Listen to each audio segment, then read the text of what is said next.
So good afternoon. I want to thank the Blacks in Government Gospel Choir. They did another excellent job, as they always do, and we deeply appreciate them being here.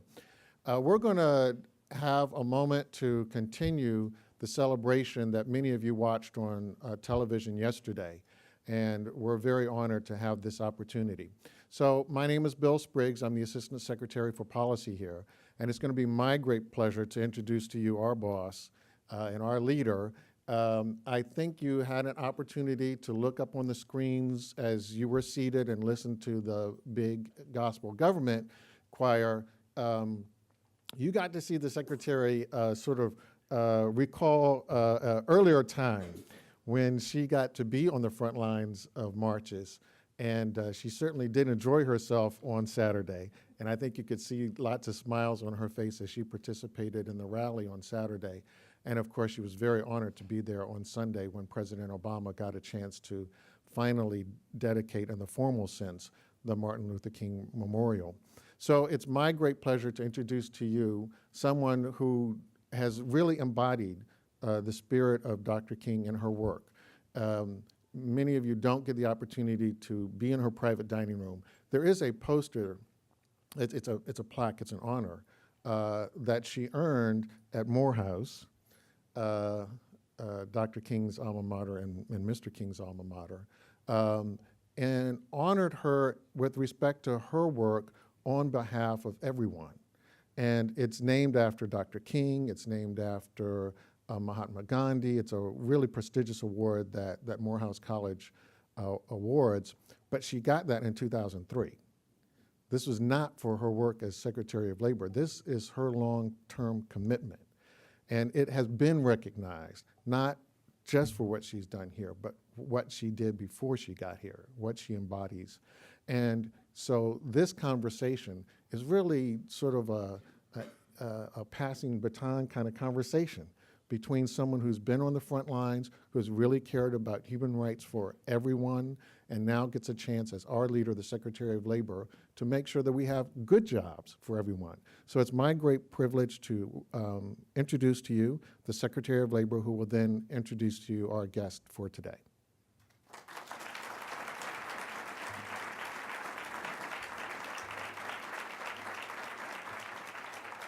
Thank you, Dr. Spriggs, and thank all of you on this very special occasion. You know, this is the second time we are greeted by Martin Luther King III, and I just feel very, very moved and very special here at the Department of Labor. I think all of us do, that we can have this celebration and continue to celebrate the legacy of Dr. Martin Luther King, but also where we go from here. And I know that Martin Luther King III has done so many things in his own right, and I won't go into everything because we want to have a conversation. We want to just talk and then listen, you know, and hear what you have to say, and really just be able to have that ability to exchange ideas, to hear where he's coming from, where he thinks we need to go, and where that vision that his father helped to provide, not just for African Americans or vulnerable communities, but for the entire country, if not the world, And I was young when Dr. King was taken from us, but I will never forget those moments as they reveal themselves to us as a child watching television, what was happening, the anger, the frustration when he was taken from us. And it still gives me, you know, a shaken experience, because so many of our good leaders, Dr. Martin Luther King, Robert F. Kennedy, John F. Kennedy, so many people who fought so hard for the things that we have right now that sometimes I believe we lose sight of. And we must never take them for granted, because we stand on their shoulders. I don't stand alone in anything that I've ever done. I've done them because other people have helped to empower me. And I know that Dr. Martin Luther King and his son is living out that fulfillment that right now is so sorely needed by so many of us. I would ask you to look at the opinion page yesterday in the Washington Post, where Martin Luther King III wrote a very poignant essay, so to speak, on where we are today in terms of where we need to go and how we need to embrace each other. I was very moved by what he said about taking on a role that's much larger than what his father thought of. And that's even the plight of people that are out there, again, looking for work, vulnerable communities, even those immigrants. And that's the first time that, you know, when I think about it, this is the vision that we must have, that all of us are here in this together. And it isn't about one person or one group. It's about really making sure that there's fairness for everybody. And I hope that we can live that out here with this administration, with what the president has been able to do, and with what you and I have been charged to do. Because we have a lot of federal employees here that are watching us, that are listening to us. And I cry out to you and appeal to you to listen to the message you're going to hear today, but more importantly, how we can carry and live that out, not just in these walls at the Department of Labor, but in our neighborhoods, in our churches, in those places where we need to reflect and really be mindful, as the president says, about watching out by being your brothers and your sisters' keeper, because I do believe that that's really where we have to be. We are much bigger and greater when we are united and unified as one. So I want to bring up our guest and have him join us, and we have a nice event planned for us today. So with that, Martin Luther King III, thank you for coming.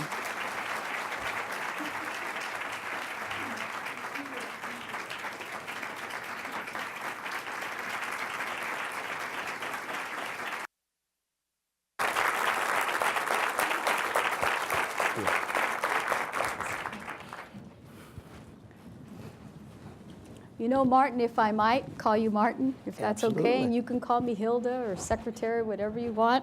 Secretary. Madam Secretary. No, madam. Just Secretary is okay. Yesterday was such a historic day for us, for the country and the world, and I know that it meant so much for you and your family, but can you share with us maybe what you felt at that moment that you were standing there behind this magnificent statue monument to your father that was given to us, and maybe share a little bit on that? Yes, I'd be honored to, and let me also say how honored and humbled I am to be back at the Department of Labor, having the opportunity most recently to have had the opportunity to share with you and Dr. Spriggs and others from some from Memphis when the remaining workers from the Memphis demonstration back in 1968 were given, oh Lord, I'm having a senior moment, and I'm not a senior yet. I call it part-timers. Some people have also, but it's part-time. So, but the essence of it is that on that particular occasion, I was honored to be here, particularly to go back almost 45 years ago, when workers were being mistreated, sanitation workers, and the fact that these men were now being honored with a special status. Right. So we Induction. thank you, Yes. Secretary, for your leadership and Bill and others. Now, how I felt and how we as a family felt was beyond extraordinary. We fought a lot of emotions. And what I might add is the very first time that I had the opportunity to view the memorial was with my wife. And later on, back in May, we brought our daughter, who's 3 years old. And she captured for me feelings that I had in this way. So as we brought her in May, she looked up at the monument and she said, "I'm not gonna cry." And so I said, "Andrea, what did she say?" And as I said that to my wife, she said again, "I'm not gonna cry." And then she looked up at the monument and she said, "This is awesome." Now I'm like, at 3, I would have looked at it and said, "Yeah, okay." Ran on by. So our daughter captured my initial feelings. Yesterday, there was some additional, mind you, this is probably now about the 10th time that I've had the opportunity to come. But yesterday made it extraordinarily special because Andrea and our daughter, Yolanda Renee, and Bernice, my sister, actually walked around the site with the First Family. And to view it in that context, having the opportunity to speak with the President and the First Lady and their daughters and the First Lady's mother was very, very special. And I think what I was feeling was, while we may have missed the mark on August 28th, the actual date of the March on Washington, we really didn't miss a mark, because now in this country, a true tribute to Dad happens to be brewing because of the conditions in our nation. And what I mean by that is there were no demonstrations on August 28th. There was a march plan that Reverend Sharpton and I and the Secretary did participate in on Saturday, and were to have participated on the 27th, of August. But now there are seeds that are brewing around our nation and the world. Civil disobedience demonstrations, the Occupy Wall Street demonstrations are what I'm specifically speaking of. That is inspired partially by Martin Luther King Jr. The conditions have created a scenario where people are coming together. Most movements have really been led or begun because of young people and discontent. As long as they stay nonviolent, that's the right thing to do.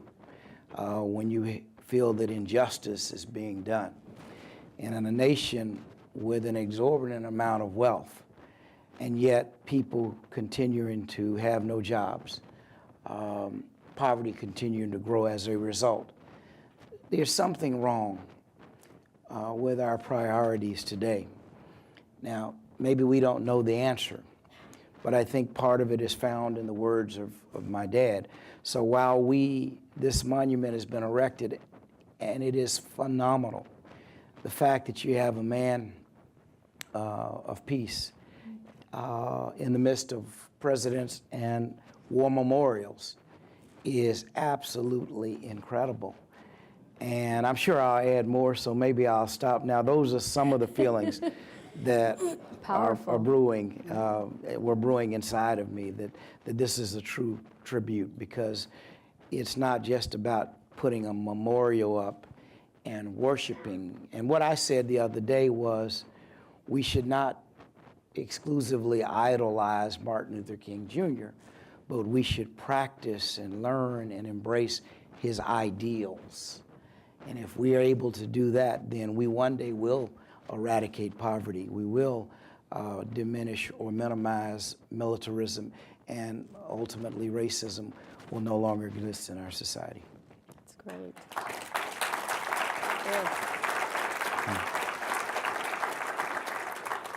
You mentioned something very special about your daughter, and I know that when you were a child, your father would spend time with you and your siblings. Tell us about that. I understand he would play baseball or catch with you? Yes, we had an opportunity to toss the football and baseball. He would toss the football and baseball.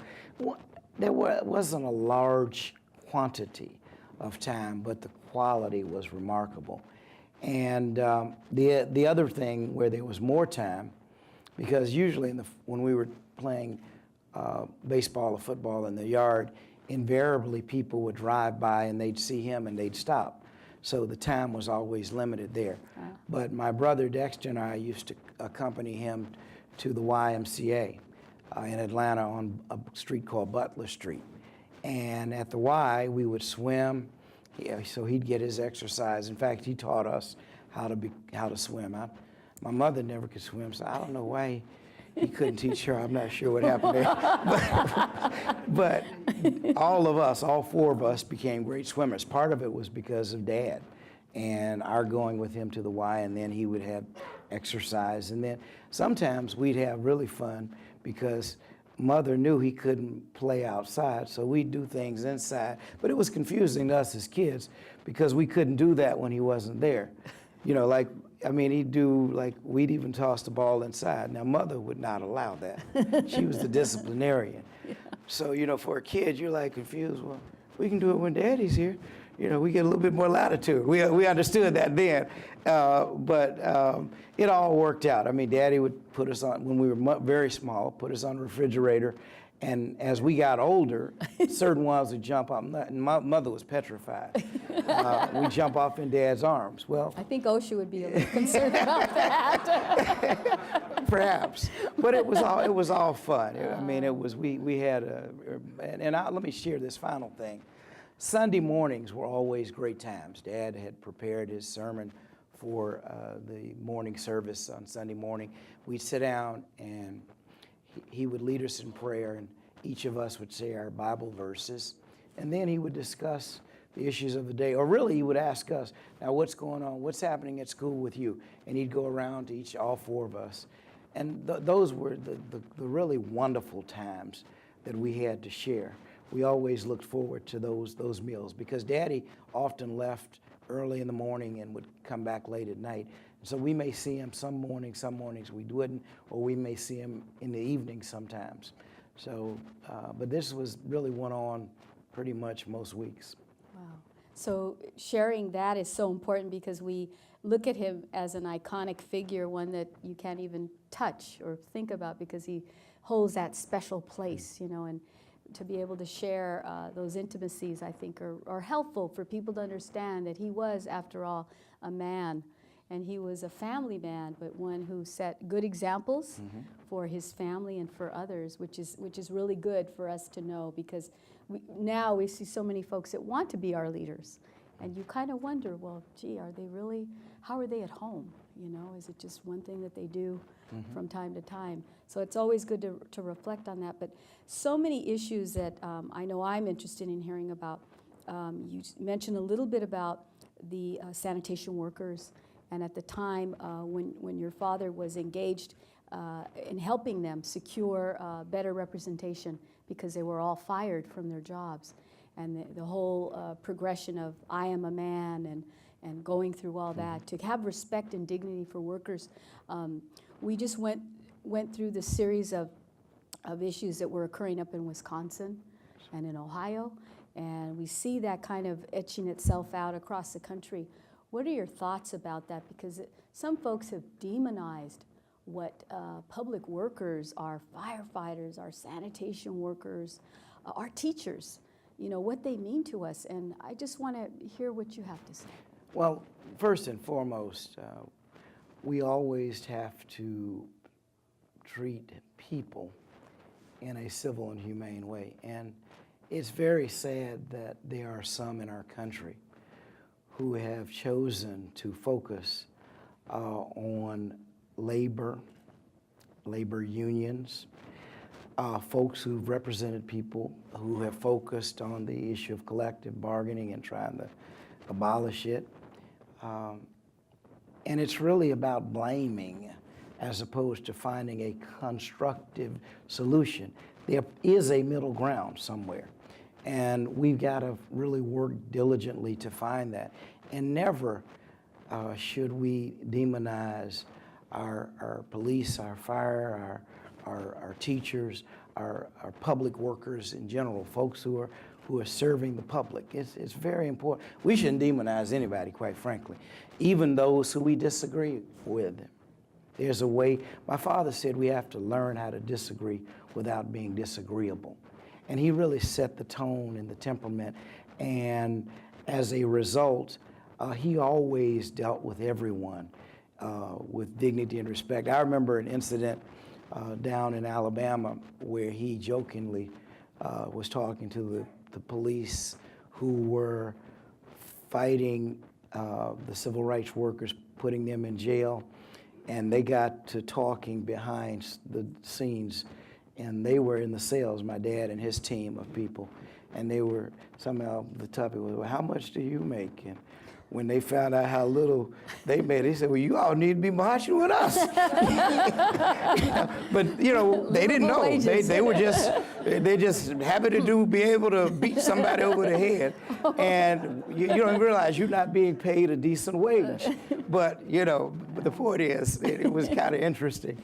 But he said it in love and with in humor. And, you know, ultimately, many of those people transformed, just as we saw when Mr. Mandela, President Mandela, left jail, that over the years, those guards who every day, some of them probably mistreated him, but every last one of them were invited to his inauguration.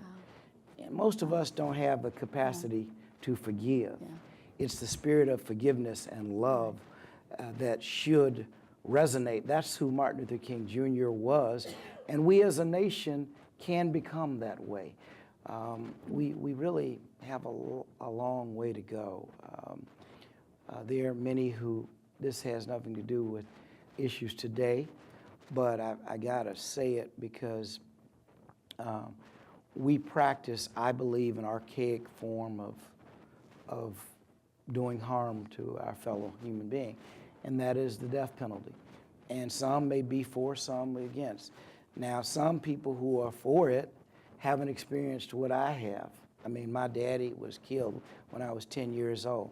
My grandmother, my uncle mysteriously drowned when I was 11. My grandmother was gunned down in the church while playing the Lord's Prayer, and I'm still against the death penalty. There are others who don't have that experience, but yet they are adamantly for, let's kill them. Well, they did something wrong. I don't know, none of that can bring my loved ones back if we killed. So we never advocated for the death penalty. And we live in a nation where we just seem to be on a mission to crush, kill, and destroy. And we got to change that. That's inhumane, that's barbaric, that's archaic. And someday we'll look back on this behavior. Some of us may not be living, maybe most of us here today, including myself. But at some point, we will change and operate in a different way and look back on this civilization and say, well, that was an archaic form to address issues, but there's a much better and higher way. And they might even laugh at us for where we thought we were sophisticated. Just my personal point of view. No, I couldn't agree more. I am tempted to talk about what's happening here in Washington these days with some of the folks that have recently taken office and have created a stir-up and, in my opinion, in some cases eroded a lot of progress that we have made across this country. And whether it's their misunderstanding or our misunderstanding of them, I'm not quite sure how to pinpoint it. But how do we work in that context? You know, I was so disturbed as a former member of the House to hear that upon the arrival of some of our members, colleagues in the Black Caucus that were leaving the Capitol, were actually spat upon. My good friend, Congressman Lewis and Cleaver, who heads the CBC, the Congressional Black Caucus. And to hear the rants and just the negativity that was spoken against them and what they represent, to me is very troubling, because I don't remember a time when people got involved in public service to find themselves kind of fueling that. And it was hurtful to see that even some signs were being held up by other folks in the Congress who were with those folks that were doing the bad things that were not helpful. And I wonder, that's why I say leaders, you know, who are our real leaders, and you know, are they setting a good example? And what do we do in this time when we see Occupy Wall Street? We peacefully demonstrated the other day walking with Reverend Sharpton, yourself, and others. And how is it that we can kind of cultivate and work through this, because now it isn't just one group, but it's so many that are being oppressed, that are living through poverty, that can't find a job, that lost their house, that lost everything. And how do we bring that together again? I know you're doing a lot of good things through your center, and what are some of those things? Well, I think there are a number of things that have to be done, but somehow we have to command civility, because we can debate issues forever and debate them very well. Legitimate issues, I should say. You know, I think that much of this is fueled really by various media outlets. I think that those who profess to be the right wing, and I really don't like right or left, I just like right or wrong. That's just the way I see it. But those who say, well, we are conservative. Well, many people are conservative. It just depends on what you're talking about conserving. That's right. You know, there are just a few people who just want to just give everything away. And I think we've got to have balance. And unfortunately, we're not embracing that anymore. My higher point is there's a huge cadre of really right-winged radio and television that has taken a permeation of the nation, and the population is only listening to what they hear. You know, now, like Fox says, they're fair and balanced. Well, now, if you really look and watch, you see that may not be true, but you believe it because they tell you that every night. We're fair and balanced.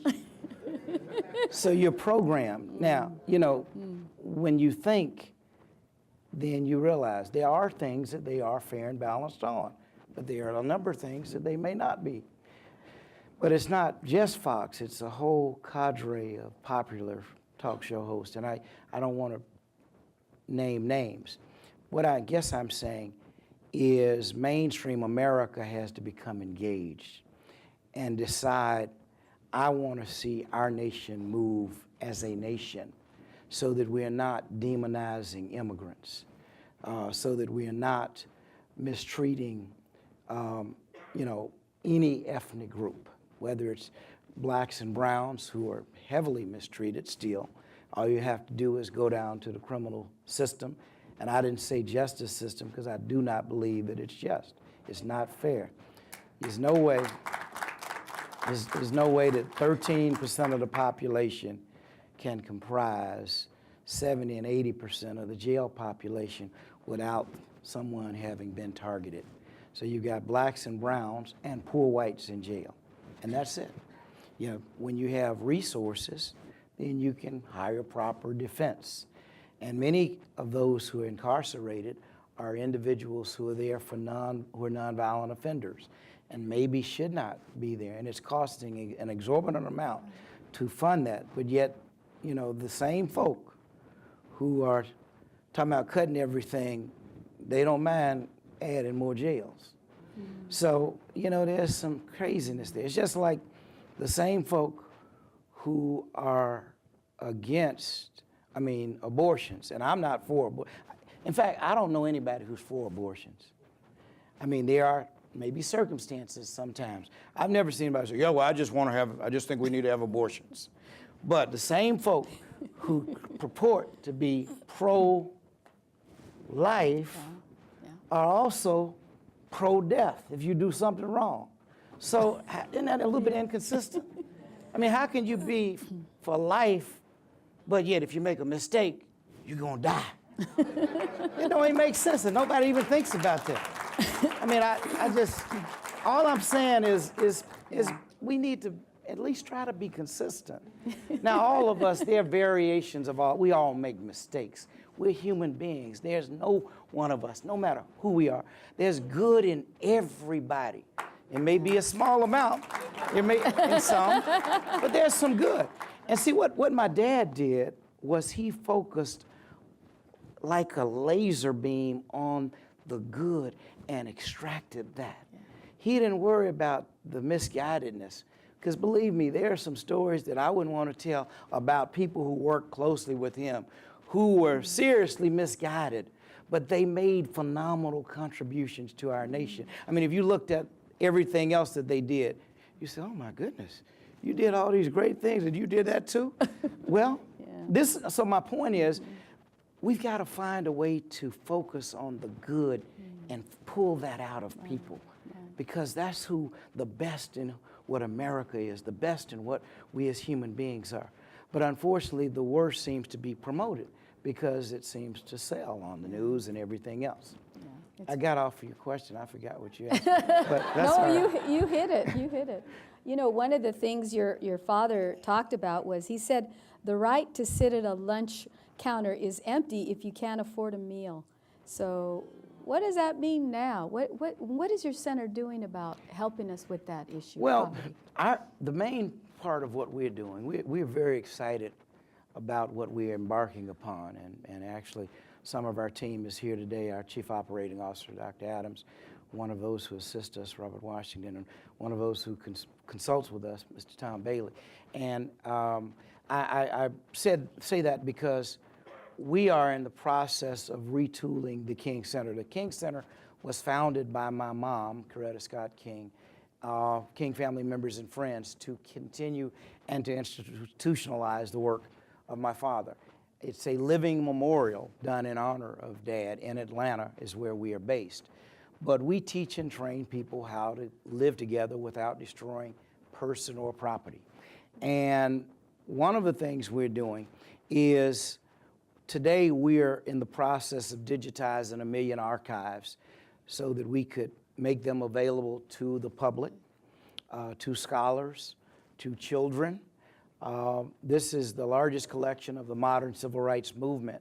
There are some papers, obviously, of my dad, some significant papers of my mom's, because she lived much longer than Dad. Papers from the Southern Christian Leadership Conference, the organization Dad co-founded.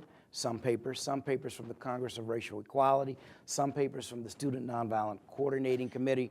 And all of these papers, as I say, will be digitized so that the public can have access to them. Now, my higher point is, most of our school children know about I Have a Dream, but you've got to know that there are 6 steps and 6 principles of nonviolence that you could embrace if you want to change or transform our community, our states, our nation, or our world. Our Congress. And, well, they need it more than anybody else. And I think that, you know, what that statement means today is very relevant. As you said, when we see these numbers who are impoverished growing, and they temporarily may have lost hope. You know, I would have liked to have seen us institute something, and I think something is coming, like a moratorium on foreclosures. Because if people could have retained their homes, the fact now that the banks have been bailed out, then they might need to write off some of this stuff, you know, so that because they are projected to be almost 1.6 million folks who could lose their homes this year. I don't know how many have already, but you know, a significant number have. And next year there are some projections. But in light of the fact that banks have gotten replenished, and some of them have cash, they're not creating jobs necessarily, and some other institutions have cash because, you know, first of all, the auto industry was bailed out, and I guess we had to do that. And the banks or Wall Street has been bailed out. Now it's time for them to come to your street and my street to bail us out. That's the way I see it. Now, how you physically do that, I just think we have the genius to know. We just have not applied it. I was earlier at the State Department, and I don't know where this is being broadcast, but if it's internal or whatever. All of our offices around the country. Well, the fact that we can do this instantly. The fact that I used to, when I was in college, I'd have to go to the library and find out all the information, and spend hours doing a term paper, and in just a couple of hours now or less with my telephone, that device gives me the ability to access information all over the world. If we've mastered in technology, certainly as it relates to these issues that impact people, we can take our our brain capacity and find ways to address these issues. We just are not serious, in my judgment, because we have decided we don't care about poor folk. I mean, we're like, oh, it's too bad. Well, I'll tell you what, when poor folk mobilize and start breaking in your house and my house, we're going to figure out what to do. Okay? It's that simple. I mean, if for no other interest, if it's just a selfish interest that we want to, I mean, I don't have a big screen TV, but if I had one, and many of us do, you know, you want to protect your TV, make sure your neighbor has a TV. Make sure your friend has a TV. Then they're not going to be breaking in your house to get yours. I mean, that's a selfish motivation. I'm being humorous, but there's some seriousness to this.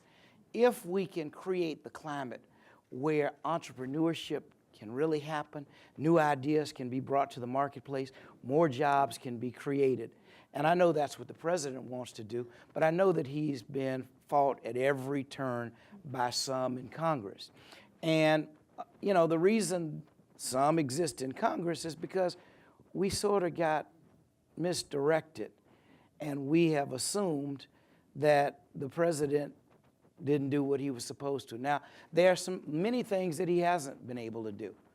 And I generally am not a defender, but I don't think any of us have a clue of the catastrophes that are occurring every moment that he and his team are attempting to deal with. Now, there may be somebody who could have addressed some of them a little better. I don't know.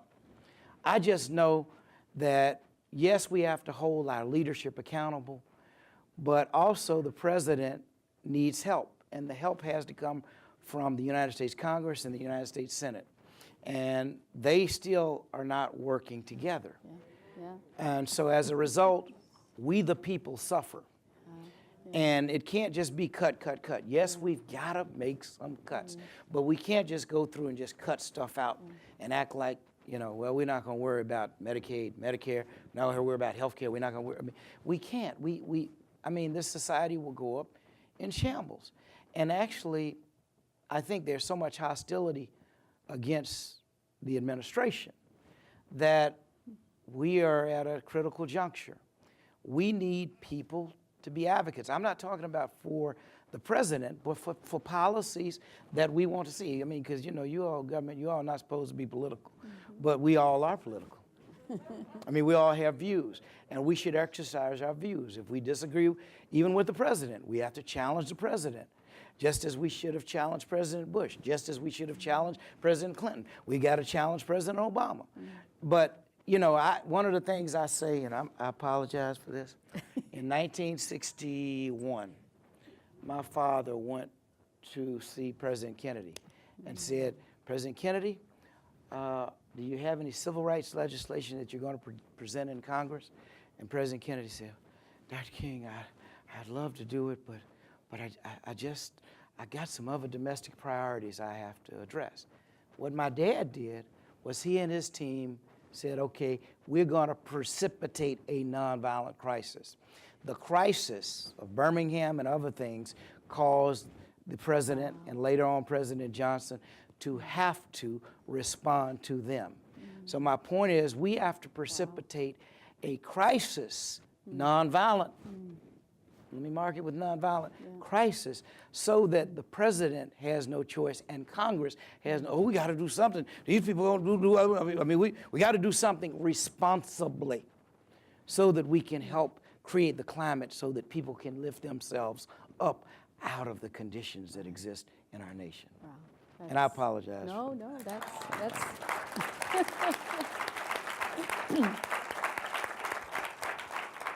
I will say that it has been quite a task serving for me right now as a Secretary of Labor. I have a lot of friends who tease me and say, well, Hilda, how'd you know you were going to be in one of the worst recessions of our lifetime? Why'd you take that job, Hilda?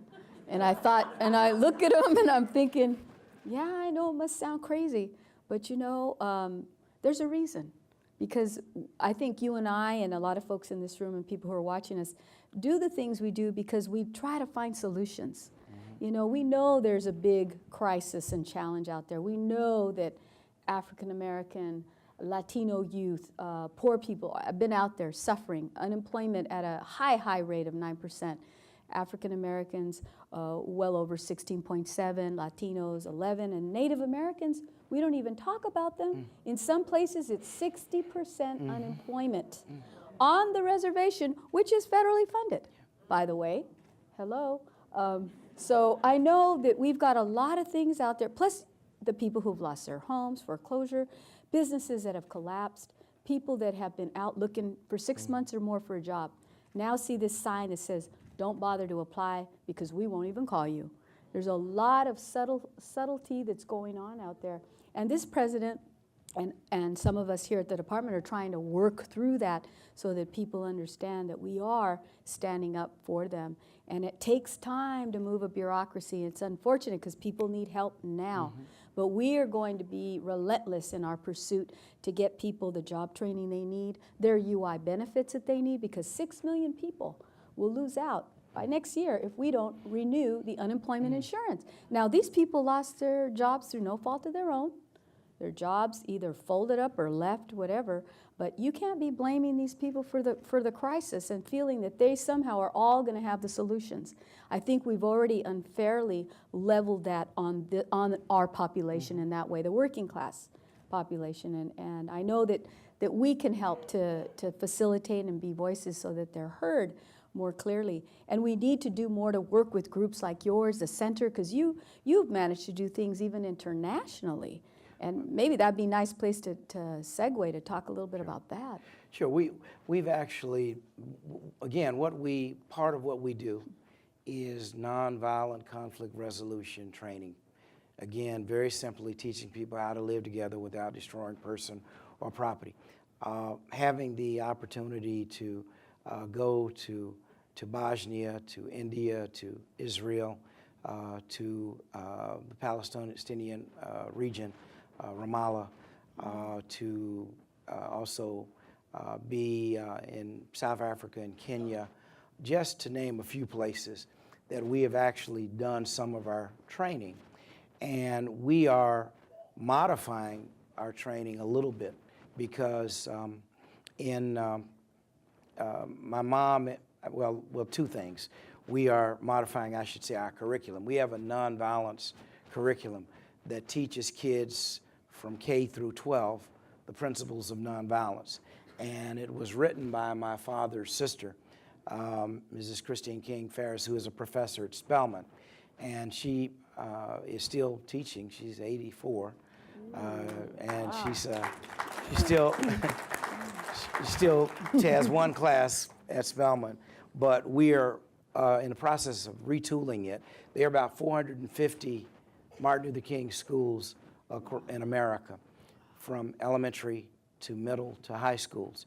And we are targeting initially 50 of them to start a pilot program in those schools with this new curriculum that we hope to launch sometimes in the second quarter of next year. And secondly, the goal is to get that from them to all Martin Luther King schools, which we believe will create better students, more focused students, students who will academically advance as well. And ultimately, we want to get that in the entire school system. Because again, with bullying as one of the #1 issues in schools today, this approach teaches you how to exist or coexist without having something happen to our young people. There's a lot of misunderstanding that is taking place in our schools. So that is one of the major things that we are launching next year from a programmatic structure. And as I said, when I went to Bosnia a few years back, I was able to share with Bosnian Serbs and Croatians. And I mean, if you remember 95 or so, I believe, there was a major discontent and a war for a number of years in that country, in that region, in Serbia, in the region. And a lot of people were killed. So there's a lot of hatred, even in 2011. I mean, 15 years later or so, there's still a lot of hatred. And what I was able to share was a perspective of, in fact, I went to a school where kids had not spoken to each other or really interacted. They don't interact at all. In fact, I think one group of kids comes the first half of the morning and another group comes in the afternoon. And if you look at them, they all, I shouldn't say purport, they are all in Bosnia, but they are different ethnic groups. And they don't get along because the war caused people to end up killing one another, and they were ending up killing different ethnic groups. So I said,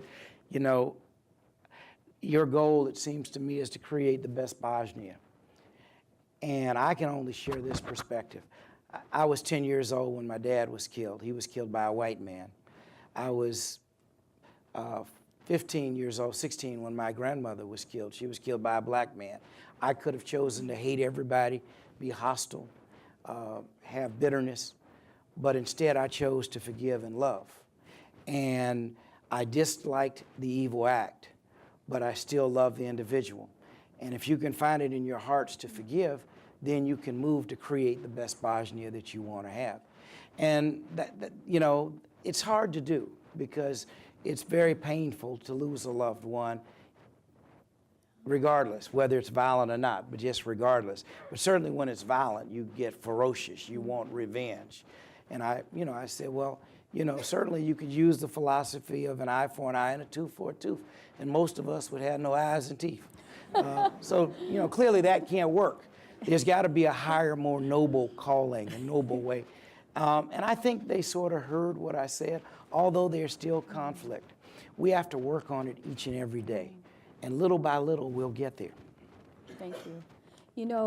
Martin, one of the things that struck me that your father did back in the 60s when Cesar Chavez, who was also a follower of nonviolence, and Mahatma Gandhi, was fasting on behalf of farm workers and the right for them to collectively bargain and to be treated better because many of them being sprayed with pesticides in the field and, treated the worst of the worst.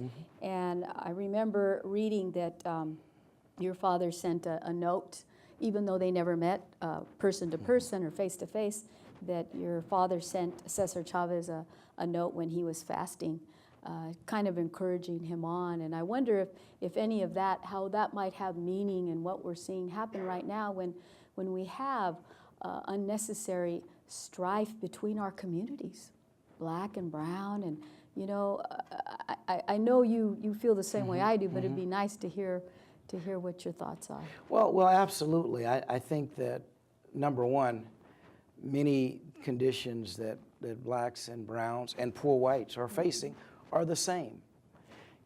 As I said, we have a terrible disdain for poor people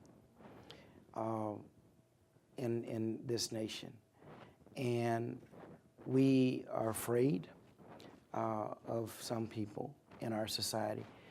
And I think that, again, this message that my dad and mom, because my mom did have the opportunity to be with Cesar Chavez on many occasions, and they marched together. But the fact of the matter is, our objective has been that no one, based on religion or race or ethnicity or sexual orientation, should ever be mistreated in our society. We should be lifting a higher standard as opposed to lowering the standard. And some in our society today are trying to lower the standard, but there are others of us who are reaching to lift it back up, just like we have to lift up people every day. I mean, it really, it's sometimes disconcerting, but we have to lift up. Like I said, if we can focus on, in a laser way, on trying to find the best in who we are, we are great people. We're a great nation. We just don't know it. Right. And so somehow we got to figure out how do we hone into that and extract that from all of us, because each of us has a contribution to make. And none of us is any better than any other one of us. Each of us may have a different skill set, a different even brain capacity, you know, but, you know, I believe God made all of us, and all of us have a contribution. And every ethnic group has made a substantial contribution to what this nation is today and what this nation will become. And our children get it. I think when I was a kid, I did something that I remember saying to my mother that the problem that we had in our society was the adults. And I said, because they foster these views. You know, our parents teach us to be racist. You know, our parents teach us all these different things. So, you know, if you get rid of you all, we'll, you know, I wasn't really thinking, but we'll be all right. You know, kids learn to coexist. You know, some a little bit more aggressive than others. Yeah. But, you know, I think if I watch my daughter now, and sometimes there's conflict and they work it out. It's not until we intervene and interfere. That kid hit you, what you gonna do? If somebody hits you, you knock them out. I mean that's what we tell our kids. No. You know, and that's what we're taught. You got it, but there's a way to defend yourself, but you don't always have to hit someone, or you don't always have to be revengeful. So we got to evaluate this thing. I don't know what I'm trying to say, but I'm just, you know. You're speaking the truth. I think we have some questions. Maybe we'll take one or two from the audience, if that's okay. We'll transition. Sure. Do we have anybody that has a burning question? No? Yeah, okay. We'll pass the mic around. And just state your name and what agency or what division, office? Vance Wilkerson, OSAM, HRC, just out of curiosity. Your dad, what type of music did he like? And if so, who was his favorite artist? I've always wanted to know that. Totally not government related, but. His favorite artist was probably Mahalia Jackson. And so, you know, but, you know, Dad listened to classical, I have to assume, because that's all my mom listened to after he left. So I'm just saying, I mean, my point is, he was extremely diverse. He certainly liked, you know, pop music, but Mahalia Jackson was one of his favorites. And being a pastor, naturally, I don't know about today's gospel, but certain spirituals evoked various sentiments. You know, Precious Lord, Take My Hand, Amazing Grace. I mean, there were a number of songs that were really some of his favorites that I know for a fact. Richard Jackson from BLS and AFG Local 12. But I had one question to ask you. How do you feel personally when you know all these other groups and people come and try to take credit from the dream that your father had? And as long as they do it correctly. But I'm saying, how do you like personally feel, and what goes through your head when people come in and they try to take credit for his or just try to use it for their own means? I mean, how do you really, and you and your family, really how depends on who you mean specifically. Is that a trick question? No. No, it wasn't a trick question. No, I'm joking about that. But what I'm serious about is it really depends on what you mean. For example, Ward Conley in California took the phrase that my father wanted to see the day when his poor little children would not be judged by the color of their skin, but by the content of their character, and used that to abolish affirmative action. Now, that's problematic to me. But people on both sides of the aisle use Dad's message to advance their position when they believe it's in their interest. And some misuse it. So that is certainly, that bothers me. But I also feel that it's important, if people are embracing the true personification of Martin Luther King Jr. and his message, then that's wonderful. And even those who are using it for the wrong ends, they are still in a sense, promoting what Martin Luther King Jr. said. They may have misinterpreted what it was. And we have to work to help them interpret it correctly. In fact, we believe we are the guardians, meaning my family and certainly the King Center. King Center is the institutional guardian of the King legacy. And so it is our job not to go out and attack anybody, but to certainly say, well, this is the correct way of what Dr. King meant. There are others who want to use it for their own political purposes. But at the end of the day, as long as we as a society are moving in a positive and forward direction, then we are working diligently in the quest of freedom and justice and equality for all humankind, then I'm good. Okay, one more question right here. Where we go? Oh. Okay, go ahead, Bennett. Dr. King, in regards to what the Secretary mentioned about the high unemployment rate nationally, 9%, for African Americans, 16% and above, what would you say as it relates to the African American community, what are we lacking? Because everything about us ain't good.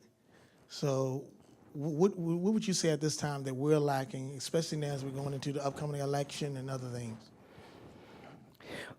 Gosh, how long you want me to be here? No, I'm joking. There's no one thing that we are lacking, but what we have got to focus on is our innate abilities of innovation.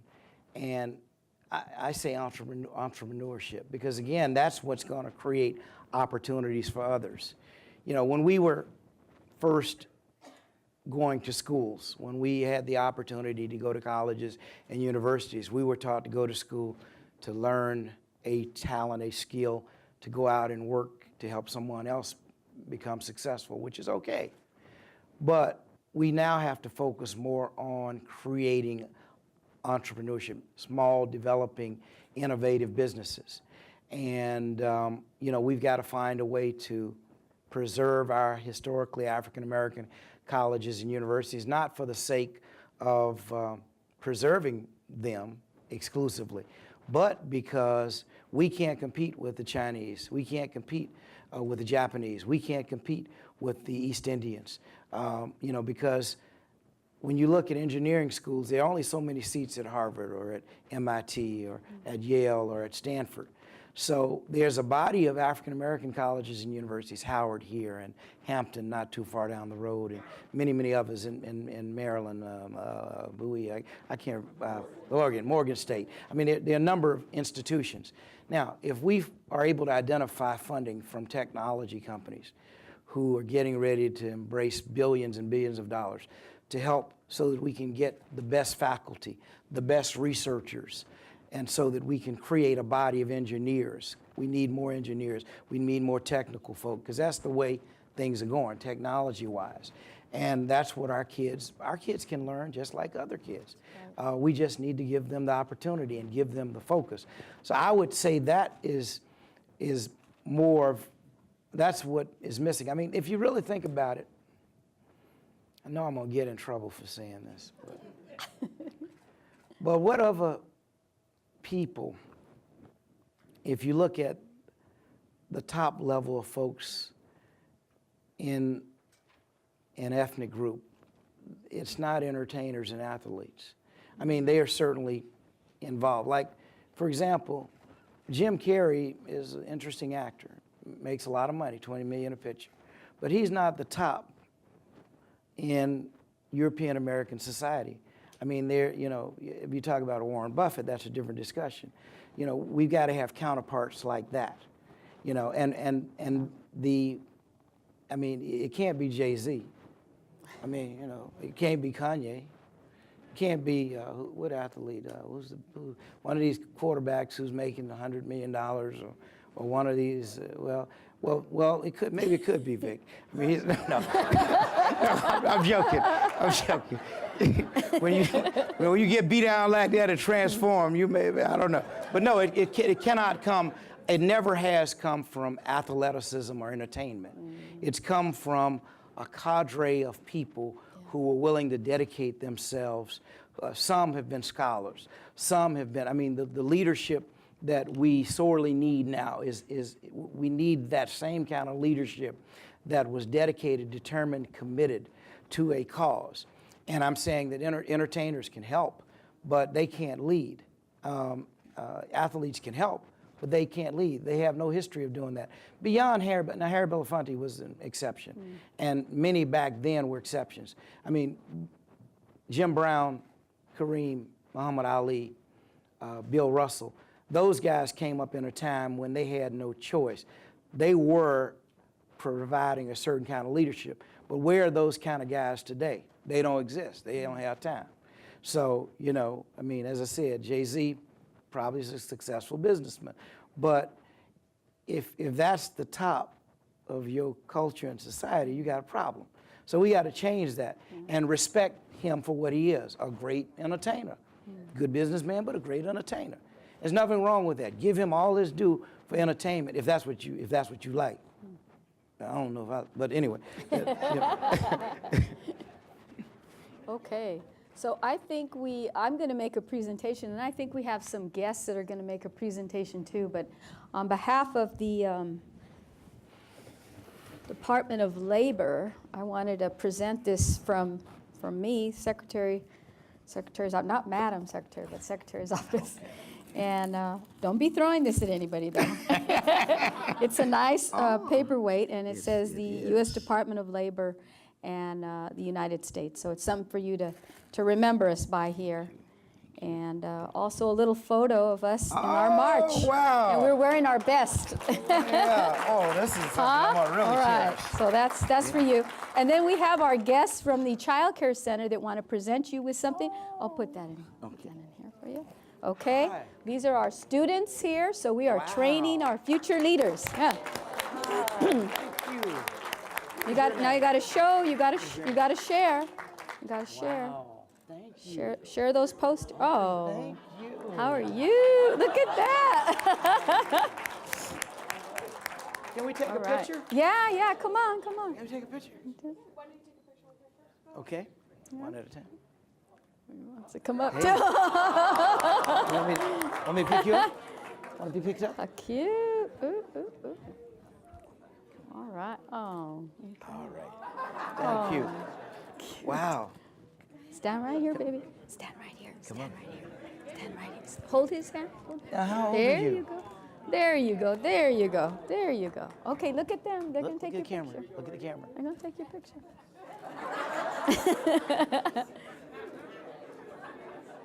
All right. Yay. Woo! Thank You go to you. different schools, right? How old are you? And how old is he? Is he 3 also? You don't know. This is special. I wish my daughter had been here. She'd love to. We'll give these to you. Okay. Well, let's take a photo of that. Yeah, good. These are our best posters that everybody asks for, so I think we have more to give out, right? Thank you. All right.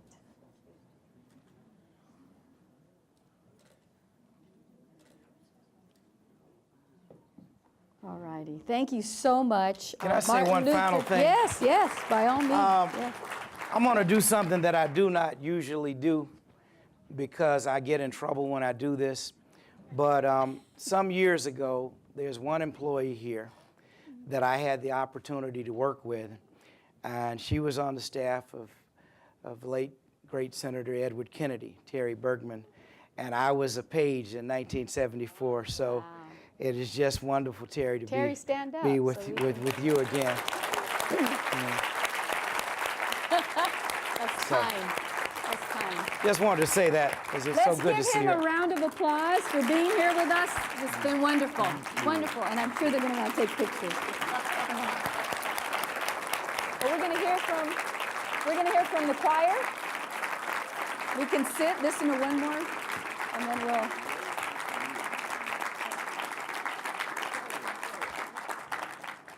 They're going to play a little something. Good all sis. And then we can do photos. Thank you so much. Oh, sir. Now we can.